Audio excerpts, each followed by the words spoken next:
இட்லி மாவு காலி ஆயிட்டனால, காலையிலேயே சப்பாத்தி போட்டு முட்டை குழம்பு வச்சிருந்தேன். சப்பாத்தி மாவும் மிச்சமாயிருச்சு, குழம்பும் மிச்சமாயிருச்சு. ஃபர்ஸ்ட்டு எந்த ஐடியாவும் இல்ல. தக்காளி தொக்கு பண்ணிக்கலாமான்ட்டு தான் யோசிச்சுட்டு இருந்தேன். குழம்ப பார்த்ததுக்கு அப்புறம் தான் யோசனை வந்தது. கொத்து சப்பாத்தி மாரி போட்டுக்கலான்ட்டு.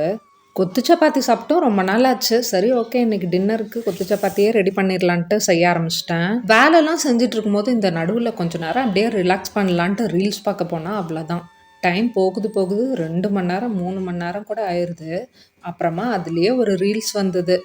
சோஷியல் மீடியாவ நீங்க யூஸ் பண்றீங்களா? இல்ல சோஷியல் மீடியா உங்கள யூஸ் பண்ணிட்டுருக்கான்ட்டு ஒரு ரீல் பார்த்தேன். அதுக்கப்புறம் தான் டக்குன்னு பெல் அடிச்ச மாரி இருந்தது. ஒரு டைம் பாஸ்க்கு, ரிலாக்ஸ் பண்றதுக்கு இந்த மாரி ஒரு 15 மினிட்ஸ் டூ 1/2 அன் ஹவர் பார்த்தா ஓகே தான். ஆனா என்ன டைம் ஆச்சுன்னே தெரியாம, நமக்கே தெரியாம 2, 3 மணி நேரம் பார்த்துட்டு உட்காந்துட்டு இருந்தா தான் அது அடிக்ஷனா மாறுது.